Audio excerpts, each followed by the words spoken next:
শাকিব খানের রকস্টারের শুটিংয়ের একাধিক দৃশ্য ফাঁস।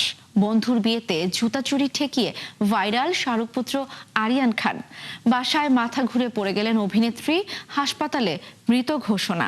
ফের মা হতে চলেছেন অস্কার জয়ী হলিউড অভিনেত্রী নাটালি পোর্টম্যান। এক নজরে বিনোদন দুনিয়ার সব খবর জানাচ্ছেন আফফান মিতুল। বর্তমানে শাকিব খান ব্যস্ত রয়েছেন তার আসন্ন ঈদের সিনেমা রকস্টারের শুটিং নিয়ে। মালয়েশিয়া ছবির কিছু অংশের কাজ শেষ করে এখন রাজধানী ঢাকার বিভিন্ন লোকেশনে চলছে এর দৃশ্য ধারণ।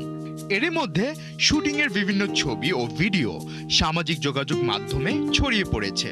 সেখানে শাকিব খানের নতুন লুক, হাঁটা ও অভিনয়ের কিছু অংশ দেখা গেছে। এর আগে রাজধানী ঢাকার বিভিন্ন লোকেশন থেকেও এরকম ছবি ফাঁস হতে দেখা গেছে।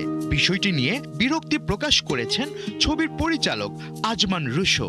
জানা গেছে এই ঘটনায় বেশ অসন্তুষ্ট শাকিব খানও।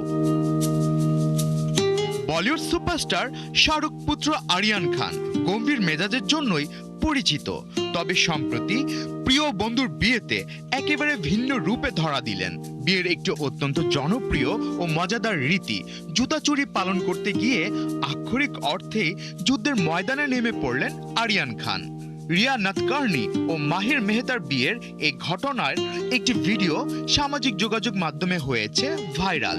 বিয়ের রীতি অনুযায়ী যখন কনের বাড়ির লোকজন বরের জুতা চুরির চেষ্টা করেন, তখন বন্ধুর মান রক্ষায় ঝাঁপিয়ে পড়েন শাহরুখ পুত্র। বরের জুতা শক্ত করে ধরে রেখে তিনি প্রতিপক্ষের সঙ্গে রীতিমতো দড়ি টানাটানি খেলায় মেতে ওঠেন। এক পর্যায়ে ভারসাম্য হারিয়ে প্রায় পড়ে যাচ্ছিলেন আরিয়ান, তবুও দমে যাননি তিনি। ভিড়ের মধ্যে সবার টানাটানি সামলে এবং দক্ষভাবে অন্যদের এড়িয়ে শেষ পর্যন্ত জুতোটি নিয়ে চম্পট দিতে সফল হন তিনি। ভারতের উঠতি অভিনেত্রী দিব্যাঙ্কা শিরোহী আর নেই। মঙ্গলবার রাতে হঠাৎ মাথা ঘুরে পড়ে যাওয়ার পর হাসপাতালে নেওয়া হলে চিকিৎসক তাকে মৃত ঘোষণা করেন। বুধবার সকালে গাজিয়াবাদেই তার শেষকৃত্য সম্পন্ন হয়। গায়ক মাসুম শর্মার সঙ্গে একাধিক মিউজিক ভিডিওতে কাজ করে তিনি দর্শকদের নজর কাড়েন। সামাজিক যোগাযোগ মাধ্যমেও তার জনপ্রিয়তা ছিল বেশ উল্লেখযোগ্য। অস্কার জয়ী হলিউড অভিনেত্রী নাটালি পোর্টম্যান ফের মা হতে চলেছেন।